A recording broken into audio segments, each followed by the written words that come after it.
I welcome you all to the Cosmic Christ University. I am ordained metaphysical minister, Dr. Corbin, reporting live. This university has 580-ish family members in this university. If you are one of them, then family, you are family. There is no need for you to ever feel like you are by yourself when you have the Cosmic Christ University and the good minister here. I have a message for you. Now, you see the way the world is right now for your perception and through your perception. This is a calling time for us to go back to our ancestral rights, use our consciousness, and change this world as a unified consciousness. The veil, as we know, has lifted. You have a role to play in this. Now, what I'm going to be reading to you guys today is something that is going to be what I like to call aggressive divinity. I just made that up. Now, aggressive divinity is something that is divinely for you, but is so past the normal of what you think divinity is that you may think what I'm about to say to you is aggressively crazy.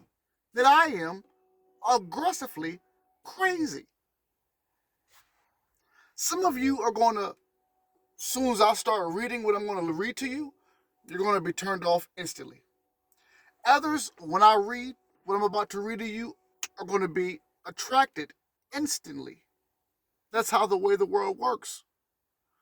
But what I'm telling you in plain English for those who are taking the time to watch, me and you, the world, the people in this world are rising to higher levels of consciousness. And as we rise, what you call the normal is tearing apart. And in the tearing apart, it makes everything, sometimes even in your life, look chaotic. But your life is not chaotic. Not just that, but chaotic is your middle name. And once you know that is your middle name, then this chaoticness, this disarray that you see in the world that is seeming so negative, you can use to your benefit. So I may be doing this in chapters. You see the title. I'm probably going to break this down in chapters. And for the ones that stay after today, then I guess you know who you are, the initiates. And the people who are turned, this ain't your cup of tea, there's no slight against you as well, because I understand, to each his own. But for the people who become attracted, feel like they are a part of this message that I'm about to read to you, then we have some work to do. And if you're around in part 2, we'll talk further about that work. Once again, if you make it through chapter 1, the intro of this video, then we can talk further in chapter 2. So let's get ready. All right, like I said, some of you are going to be turned off, some of you are going to be turned on. What Dr. David Blair, Dr. Delbert Blair, Dr. Delbert Blair once said, there's no truth until you decide what truth is. So, let's go in. Draconian tradition, that's draconian tradition, is an initiatory magical path inspired by symbolism derived from mythological dragons and serpents.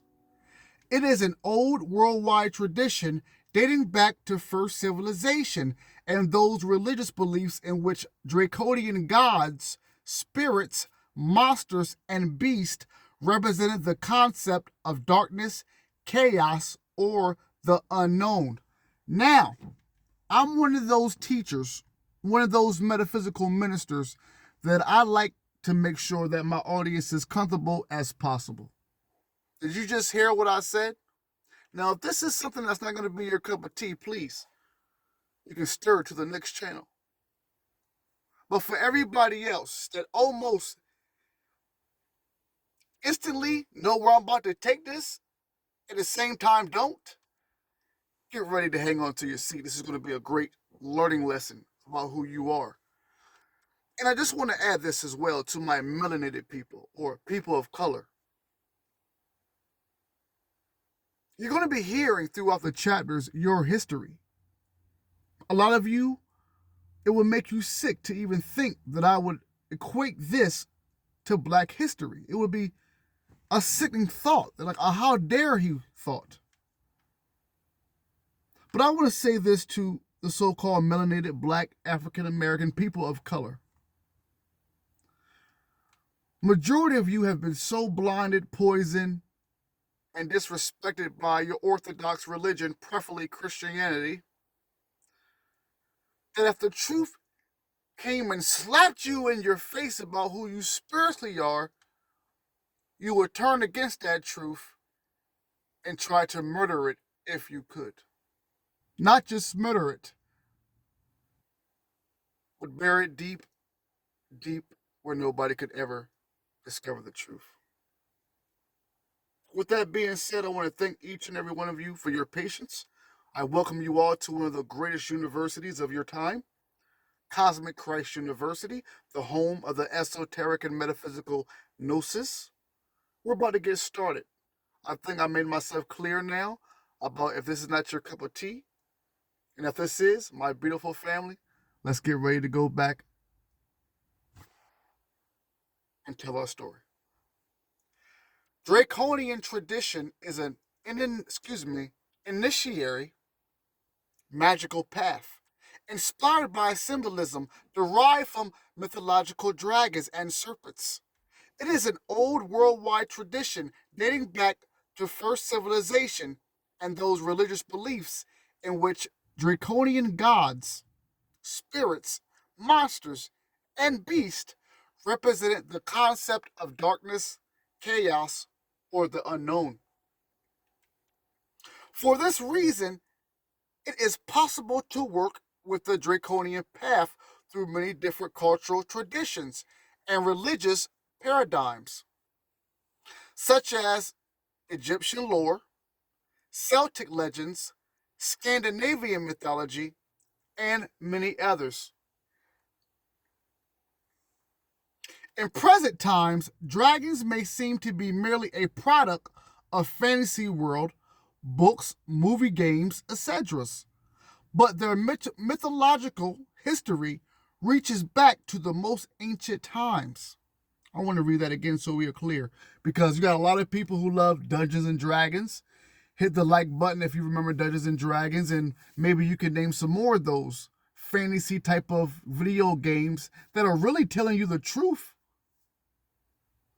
But it's in a fantasy where it doesn't cause too much conflict or confusion with your cerebral. So I want to read this again. I thank you for your patience. In present times, dragons may seem to be merely a product of fantasy world, books, movies, games, etc. But their mythological history reaches back to the most ancient times. Myths of dragons and serpents deities are encountered worldwide in legends. I said myths of dragon and serpent deities are encountered worldwide in legends.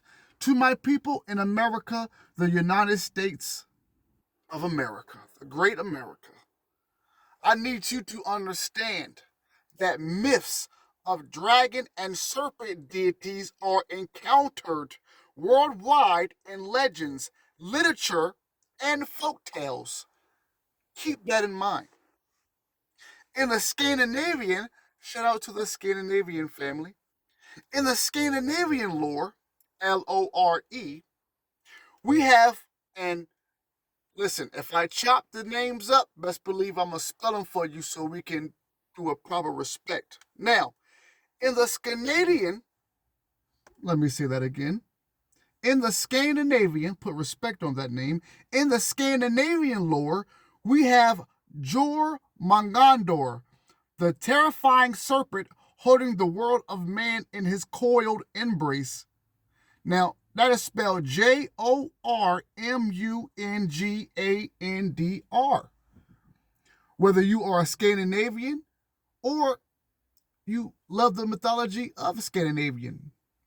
you should be writing this down for further proof, for further research.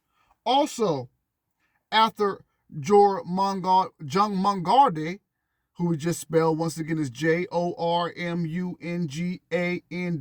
Make sure you research that at your own leisure, which was the terrifying serpent holding the world of man in his coiled embrace. Then you had Nidhogg, that is Nidhogg. We should be writing these names down if you are interested. These are true stories. These are folk stories that tell you about ancient dragon stories in our planet. Now, Nidhogg, who feeds on the very roots of Yggdrasil. Now, Yggdrasil. I want to spell that again. Now, off of the small knowledge that I know about Yggdrasil, this is maybe the Scandinavian tree of life. This may be the Scandinavian tree of life. This is why the Cosmic Christ University is so amazing, because we can have masters and students all in one university. If the master or if the minister doesn't know anything or may don't know a little bit on one subject, then I have other masters, other teachers and students who can fill in the blank. So once again, Nidhogg, who feeds on the very roots of Yggdrasil, which is spelled Yggdrasil. I want you to do your research on this as well, but I do believe that Yggdrasil is the Scandinavian tree of life, but we'll keep that going. Matter of fact, hold on, let's see how far my Wi-Fi reached, family. Let's see how far. And here we go. I thank you for your patience. Look at this. Yggdrasil, often pronounced, now look, see, I was chopping it up. Often pronounced Yggdrasil. Okay, let me put Yggdrasil. The immense sacred ash world tree in Norse mythology that connects the 9 worlds, including Asgard and Midgard. So now, once again, to bring it back, and I thank you for your patience, it's pronounced Yggdrasil, but spelled Yggdrasil, and it's in Norse, Norse mythology. Norse mythology. When we're dealing with Europeans, Caucasians, a lot of their mythology comes from Norse mythology as well. But let's get back to the presentation in hand. Now, thank you for your patience.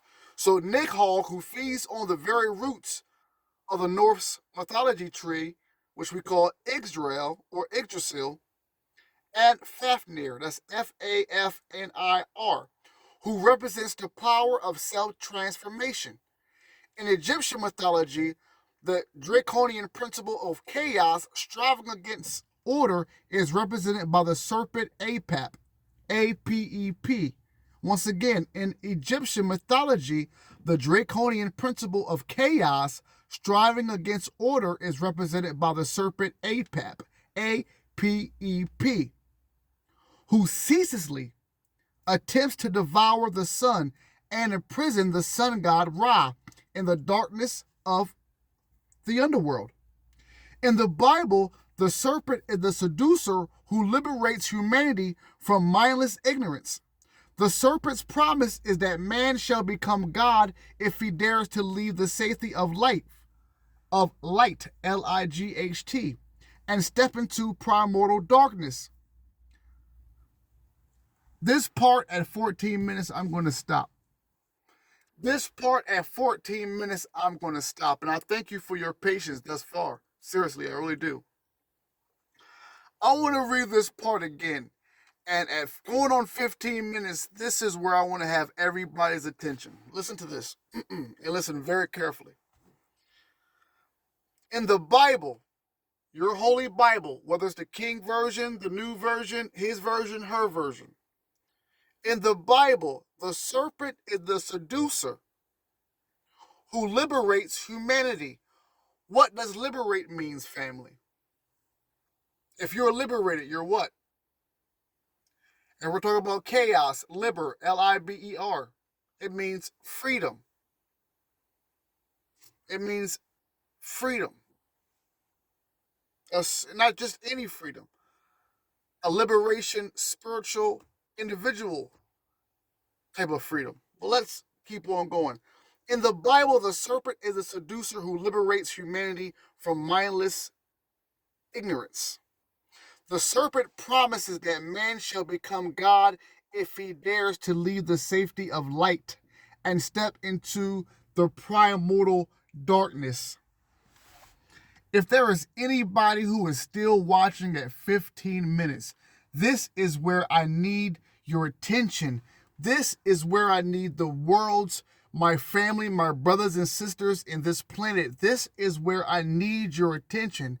If you're out there watching right now and you're saying that the world is going crazy, that the world is going in chaos, and you don't know why, and you just need God to give you an answer, I have your answer right here, but you need to listen carefully.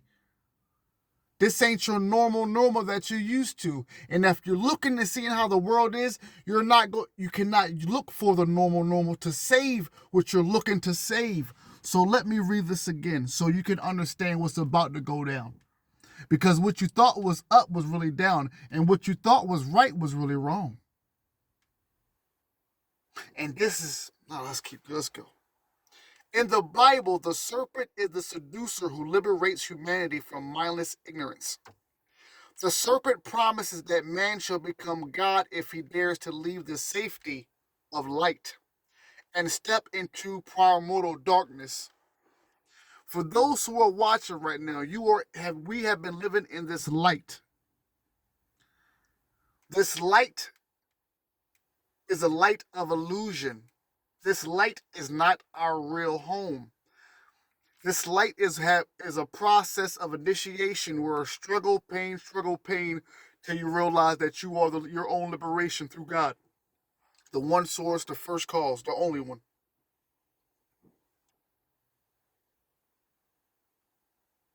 There is a primordial darkness, hence the name of this presentation. There is a primordial home that many of us come from, that it is now time for us to access. I am telling you this in the best way I am telling you. I told you I got chapters. This is just the intro to see how many people can not just hang on, but how many people can say, oh, I've been waiting for somebody to say this, or keep on going, please, minister. But I am going to keep on going. I'm not here to confuse you. But church people, if you really understood the true message that Christ had for you, you realize that what you think is right is actually wrong. And what you told the churches and the congregation was wrong was actually the way to Christ.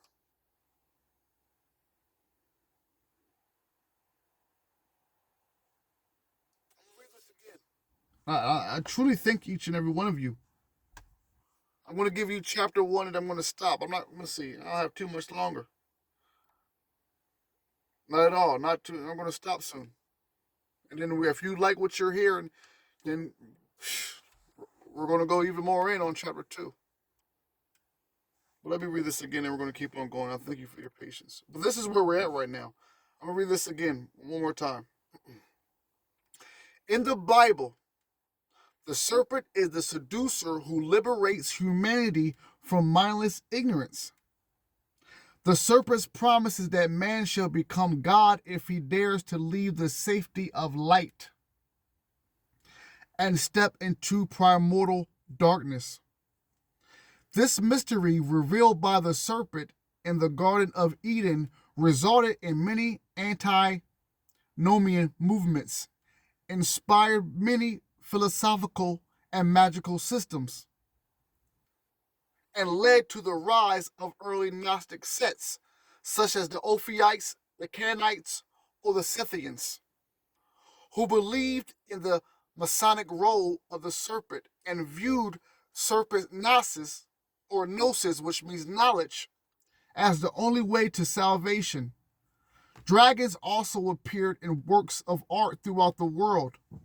Reliefs and sculptures, potteries and tapestries, burrow stones, rock drawings, and wall paintings in Scandinavia, Rome, Greece, China, Mesopotamia, Egypt, Mayan, and Aztec, especially in Mayan Aztec civilization, and in many others. Draconian symbolism is complex, and it is a subject beyond the scope of a single essay. Mythological dragons usually represent specific principles. As winged serpents, they reflect the Hermetic principles, as I quote, as above, so below. Once again, Draconian symbolism is complex, and it is a subject beyond the scope of a single essay. Mythological dragons usually represent specific principles. As winged serpents, they reflect the Hermetic principles as above, so below, and refer to the tectonic.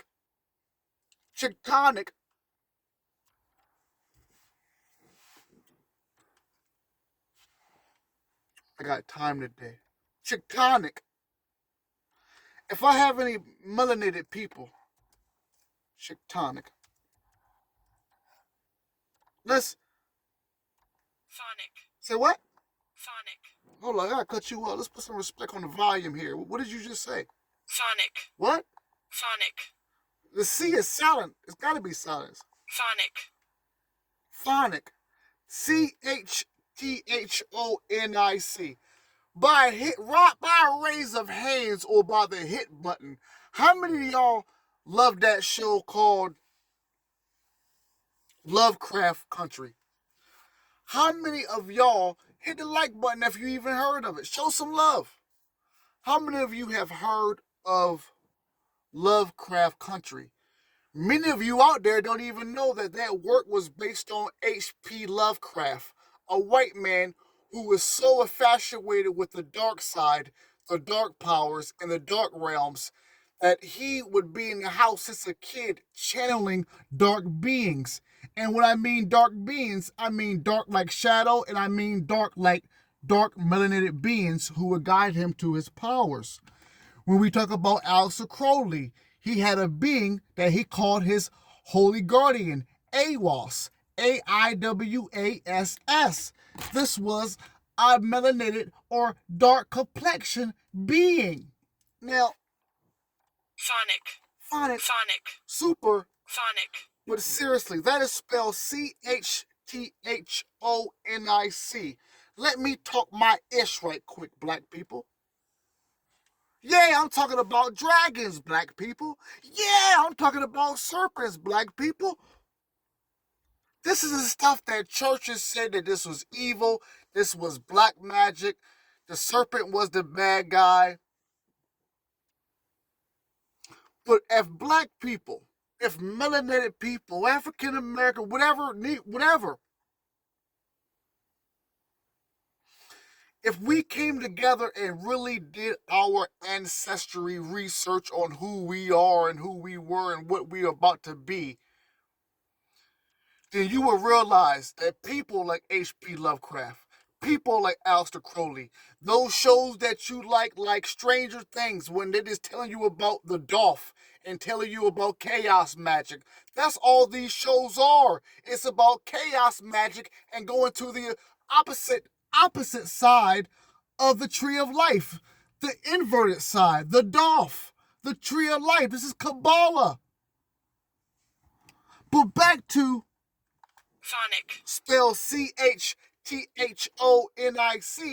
hence Cthulhu. Cthulhu. Oh, black people. Cthulhu.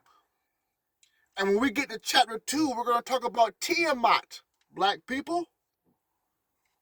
And the reason why I keep repeating and saying black people, because there's a race of people who has been robbed of their spiritual divinity. They have been blinded by the truth. And one of the main reasons is because that truth is so primordial, so chaotic, that if these people will connect, if they would connect to this energy, then it would single-handedly change the world within less than 24 hours. This is what's real. So when we just talked about man knowing their gods, once they realize that they are trapped or bound by this light and they must go to the primordial darkness, this is what man, this is what woman, this is what everybody must do now. You must go back into this primordial darkness to be able to raise your consciousness of what you truly are. And you're not slaves, you're not robots, but you are in this realm of this false light. And you must, through your consciousness, realize that you are higher beings. And once you do, this veil, which is already lifting, is going to fully lift. And you're going to realize that the gods and the goddesses that you were talking about and learn about in your history and mythology is you, through your consciousness of awakening and reawakening. Let's go back, because I told you, I don't have too much to read here.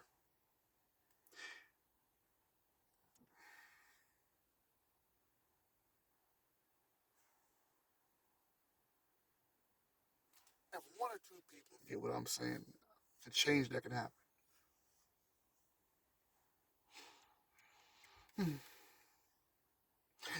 Draconian symbolism is complex and it is a subject beyond the scope of a single essay. Mythological dragons usually represent specific principles as winged serpents.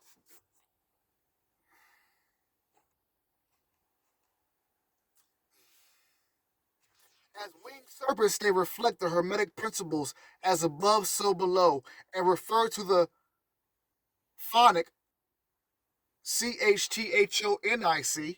Make sure you got this word spelled now. CHTHONIC for those who heard of Cthulhu. This is all coming from Cthulhu. And black people saying, what's got to do with black people? Because when you talk about Cthulhu and this type of stuff, it connects with Tiamat, who in chapter 2, we're going to learn about more about Tiamat, who is all of ours, all of everybody who's living, mother, the primordial mother. We're going to learn more about Tiamat, learn more about her story in chapter 2 for the ones who can stomach this one.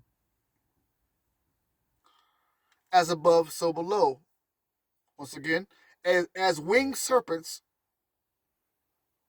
they reflect the Hermetic principles as above, so below, and refer to the phonic CHTHONIC quality of the earth and the underworld, the reptilian body, as it says, united with the spiritual concept of the heavens, the wings. They are also often depicted with 7 heads, and the number 7 has a significant esoteric meaning and draconian mysteries. Let me stop there because I literally just heard somebody who's watching right now say, ho, can you please run that back? I sure will. I got you, family. Draconian symbolism is complex, and it is a subject beyond the scope of a single essay. Mythological dragons usually represent specific principles.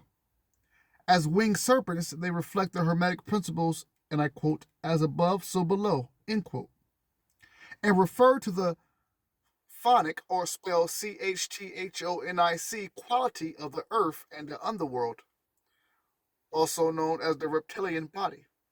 The underworld is known as the reptilian body. Keep that in mind. United with the spiritual concept of the heavens, which is known as the wings.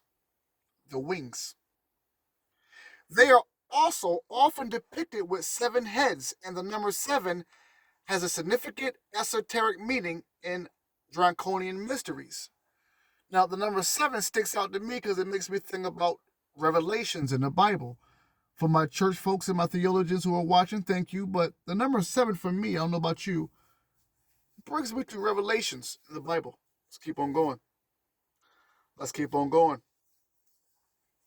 The 7 heads of the dragon are identified with the 7 planets from traditional astrology. I said the 7 heads of the dragons are identified with the 7 planets from traditional astrology. The 7 lower separa are Klithoff. Now we're talking about the Kabbalah. Remember, I was mentioning about Stranger Things, the show everybody loves. Great show, by the way. Stranger Things. It's talking about the Caliph. It's talking about Dolph, Daath. For my Stranger Things fans out there, this is occult magic. Family, this is chaos magic. What you're seeing on shows like, or what you have seen on shows like Lovecraft Country, which was trying to tell a lot of black people stuff without telling a lot of black people stuff, and what you're seeing on Stranger Things and shows like, it was another show called Lock and Key. These things are occultism knowledge that is allotted to you, but a lot of you are just so plainly stuck into the illusion, idol worshiping, and materialism and just the everyday stuff that when you watch Stranger Things or Lovecraft Country, Lock and Key, even with Wednesday, based off of Addams Family, even what that's giving you. These shows, Harry Potter, Lord of the Rings, these are your knowledge. The people, you have fell asleep. I don't know how long the world has been asleep, but so much that these things have just become entertainment instead of becoming things that you practice, perfect, and utilize in the most divine, godly way to embetter not just you, but the people who are your family upon this planet. So this is why I bring you this message now, and as far as America 2026 moving on. As far as the people who celebrate New Year's. You are seeing what's going on in your news, and it pushes this fear inside you people. We are not in the age of being fearful. We're in the age of knowing your divine power. As children, sons, and daughters of God, now it is a time for you to start utilizing your power. You have power. Some of you right now are hearing me say you have power, and you're deteriorating, you're deflecting from the fact that I am encouraging you to utilize your power because you've been so bound by somebody else's power. That's the sad thing about it. That's the sad thing about it. Let's keep on going. They are also often depicted with seven heads, and the number seven has a significant esoteric meaning in draconian mysteries.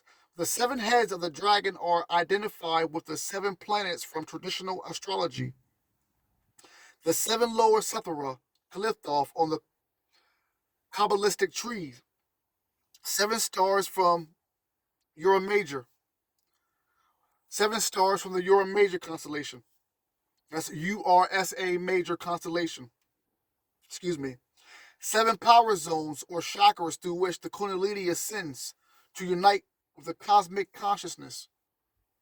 How many of you are watching on 33 minutes? And I'm talking about cosmic consciousness on the Cosmic Christ University. You can't get no more beautiful than what we're talking about right now. You can't get no more beautiful than what we're talking about right now, family. Seven stars from the Ursa Major constellation. Seven power zones or chakras through which the Kundalini, which is in your body, ascends to unite with the cosmic consciousness. What is this? This is the Cosmic University. Who am I? A cosmic Christ being. Who are you? The same thing once you choose who you are and know who you are. Divine beings with cosmic powers. We are ushering in a cosmic Christ consciousness. We are ushering in a cosmic Christ consciousness. Say it with me. We are ushering in a cosmic Christ consciousness.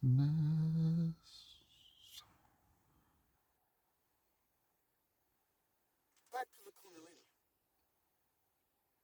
Seven stars. All these sevens that were also in the Revelation.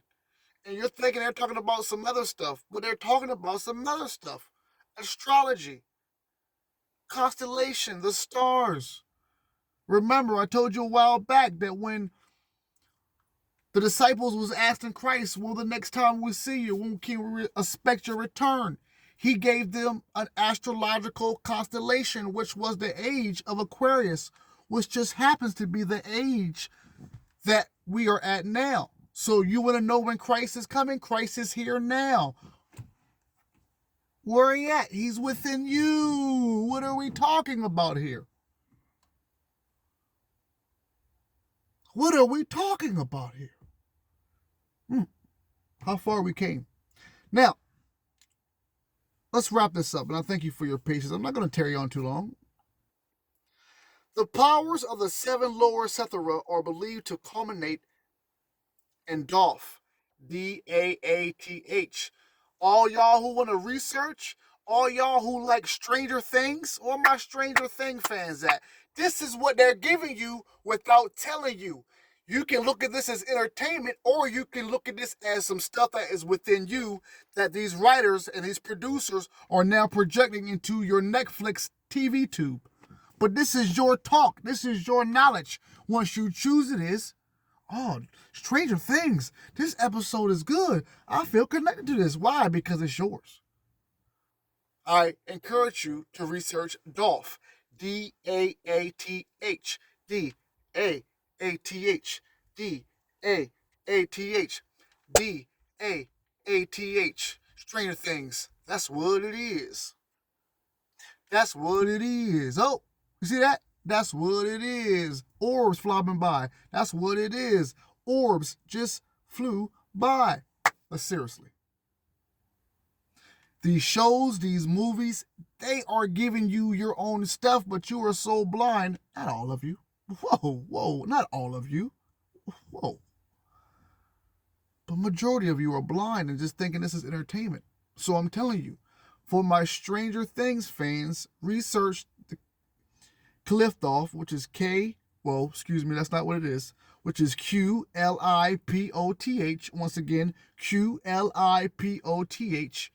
And also research Dolph, Daath. You're going to see that with Stranger Things, what they are presenting to you is just the inverted or the upside down version of what the religious people know as a tree of life.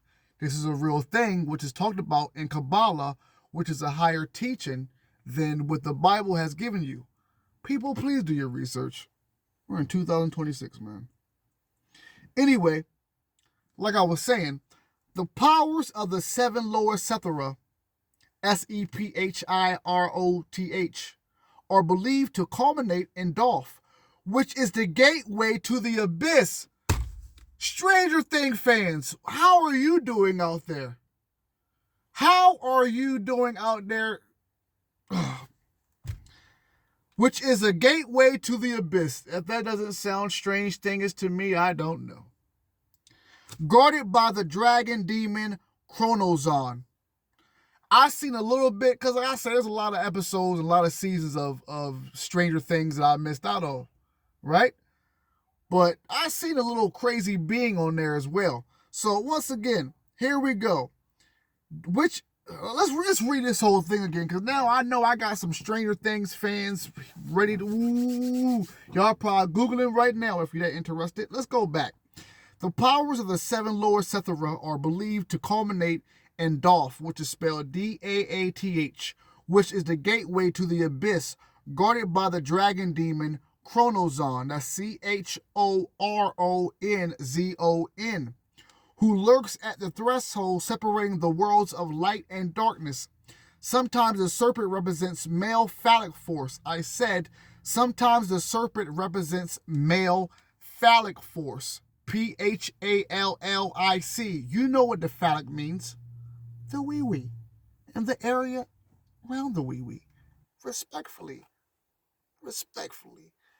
But all seriousness, Chronozon, which you should have his name written down now, Chronzon, who lurks at the threshold separating the worlds of light and darkness. Sometimes the serpent represents male phallic force, and the dragon, the masculine fury principle, like Typhon, or Typhoon. Now in chapter 2, we're going to go more into Tiamat and Typhoon. Mother and son, mother and her son Set. So Typhoon is also known as Tiamat. But I'm going to put more respect on everything on chapter 2. But we're going to learn about Tiamat, also known as Typhoon. We're going to learn about her son Set, which is also has a connection to Isis and Set, even before the Isis and Set story. But in chapter 2, we're going to go more in depth right now. But what I want to do now is just slowly wake up your subconscious into what you already know subconsciously anyway. Like I said, you got Lovecraft Country, you have Stranger Things, Lock and Key, all these Netflix shows that are giving you your own truth, but a lot of you are just seeing it as entertainment. And trust me, this is good entertainment. I'm not taking nothing away for those shows. Amazing shows. What I am saying is that you, as God's people, are privileged to this knowledge. It's not about just dark evils. It's about a balance, and not just that, but it's knowing that you are the controller, the generator, the operator, and the destroyer of this magic. And if it gets in the wrong hands, like it has, then it's just going to be used for corruption. Now, once again, the powers of the 7 lower Sethera are believed to culminate in Dolph, which is the gateway to the abyss guarded by the dragon demon Chronozone, who lurks at the threshold separating the worlds of light and darkness. Sometimes the serpent represents male phallic force, and the dragon the masculine fury principle, like Typhon, fearsome monster of Greek mythology. But there are many stories and legends which depict the dragon as explicitly female. Explicitly female. Tiamat from the Babylonian creation myth, or Lilith as a serpent in the Garden of Eden. These are two, especially Lilith.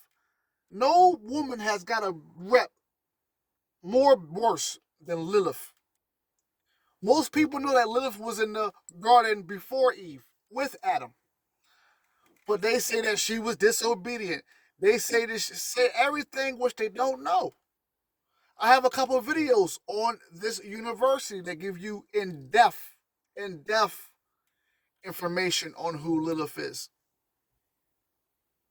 But I want to read this again as we're getting ready to end this. And this is a I definitely stretched this freaking presentation out. But I had to. A lot of people say they're getting tired of the world. You're getting fed up with the world. The world is not what it used to be. I understand that. I totally understand it. But it's not. It's not supposed to be the normal because it's changing. You're changing. The planet's changing. And if you want everything to be the same, then that means you're stuck in a certain type of hell. We are children of God. We are children of the one creator. As the planet ascends, we must ascend. That means that our mind must become higher. Our acts, our love must become higher. Our oneness with God must become higher. But most importantly, we must be in tune to our inner knowing of who we are, which means that we can control our inner power, which means that now we can open up gateways and portals to beings and ancestral family members in different realms and portals. This is what time that we're on, not in a time to be stagnant with old stuff in old ages and epochs, but now rise to higher consciousness level, family. This is what we're on now. Let's read this again. And we're about to end this before an hour. Before an hour.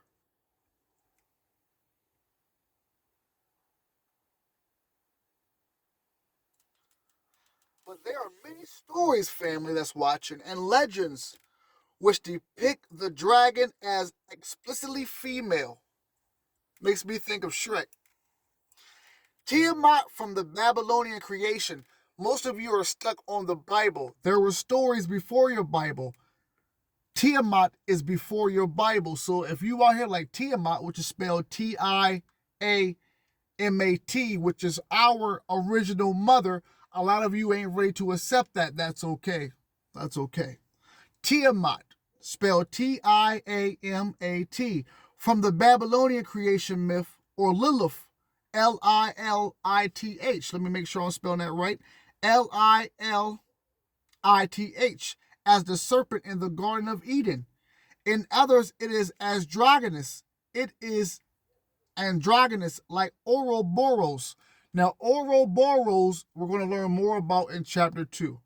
But Ouroboros, spelled Ouroboros. And if you're a true student, a true master, a true person who watches the Cosmic Christ University, you know I encourage you to write down this stuff down because it's good to hear it from me, but it's even better when you got your own research and you can learn off of your own will. So I gave you Tiamat. I gave you Lilith, who are divine mothers, who are so ancient that a lot of our human mind, this new mind we have, couldn't comprehend our ancestral mothers. But this is what they are, whether you want to believe it, accept it or not. And I just gave the name of Ouroboros, who we would be learning more about in chapter 2. Now, moving on. Ouroboros, who represents timeless existence, continuity, and internal cosmic cycle of death and rebirth. This symbolism and attribution may be interpreted in many ways and incorporated into a personal initiatory system of draconian gnosis or knowledge. The path of the dragon is chaotic, dynamic, and often unpredictable. Sounds like life, right? Yet, is it possible to work with it through certain patterns and magical systems that introduce the initiate step by step into draconian mysteries? The goddess Tiamat of Babylonian cosmology, one of the oldest mythological stories of creation, is the primal dragon or the mother of the universe. The world as we know it was formed from her body, and human beings were created from demonic blood of her lover. See, if you are watching at 46 minutes, man, I love y'all, man. I love you, I love you, I love you because you're here for the knowledge. You're here not just to go off my word, but you're here to hear my word and research your own. How many of y'all remember, what was it, Moana? Moana had a Disney version of Tiamat. Because you remember, how many of you remember Moana? Remember as they were telling the story, how at the first, the being, of course, was a female deity, was chaotic. And then at the end, it kind of felt at peace. Yeah, but it's the Tiamat story is what I'm trying to tell you. When you watch Moana, you're watching a Disney version of the Tiamat story. But the goddess Tiamat of Babylonian cosmology, one of the oldest mythological stories of creation, is the primal dragon or the mother of the universe. The world as we know it was formed from her body, and human beings were created from demonic blood of her lover. Dragon's power was suppressed and incorporated into the New World Order, in which man is merely a slave and servant to the gods of light. This myth is reflected in the human biological pattern and the reptilian origin of human brain. Remember, they say you have a reptilian brain, you have reptilian DNA. This is what scientists say. They may clean it up a little bit now, but they told us back in the 90s and early 2000s that every human has what they call a reptilian brain within them. So, something to think about.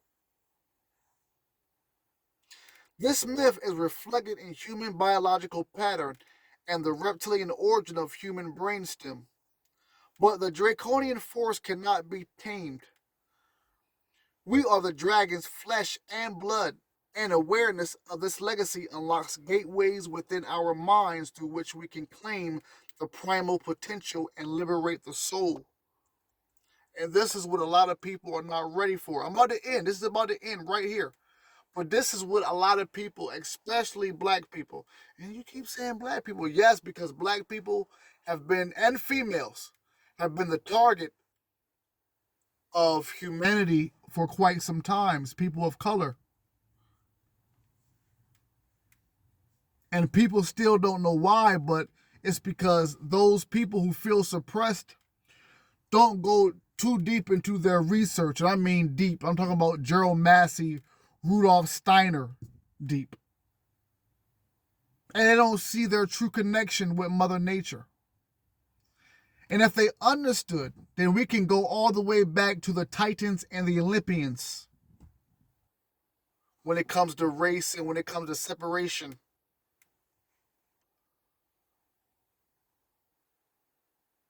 But we're about to experience on this planet and within ourselves.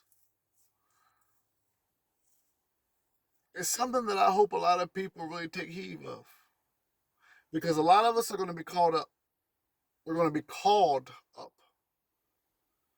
And a lot of people are going to be left here to try to figure this out. But there's going to be people that are going to be coming here to help as well.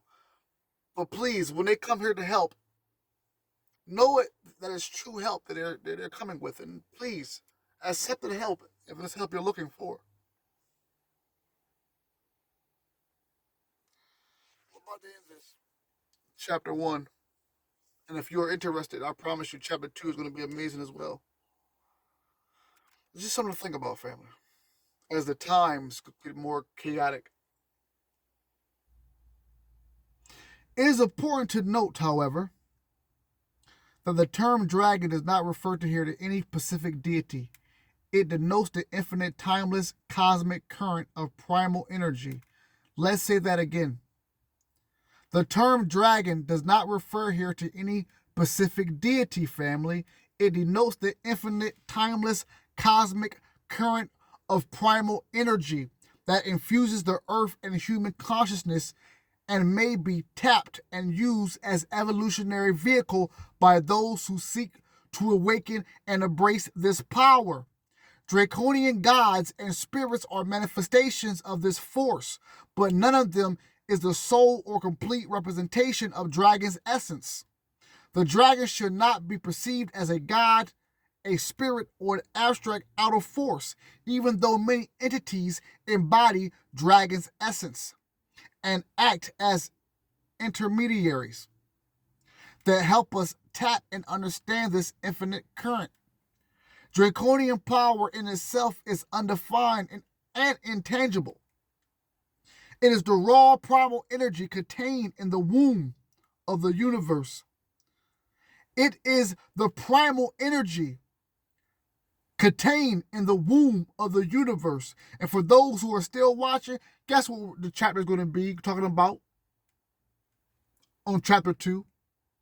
The womb of the universe. That is WOMB. My sister's watching. If some of you only knew your divine power, as above, so below. Once again, the dragon should not be perceived as a god, a spirit, or an abstract outer force, even though many entities embody the dragon's essence and act as intermediaries that help us tap and understand the infinite current. Draconian power in itself is undefined and intangible. It is the raw primal energy contained in the womb of the universe that gave birth to all the worlds and all life. There are, however, certain god forms or archetypes through which we can work with the draconian current. Apep in Egypt, Tiamat in Babylon, Leviathan from the Hebrew legends, and I'm hearing a lot of people talking about Leviathan now. Leviathan from Hebrew legends, or the serpent in the Bible. These are only a few examples of serpent dragon deities employed in draconian magic. And now that I think about it, family, this presentation was right on time. Till next time, see you soon.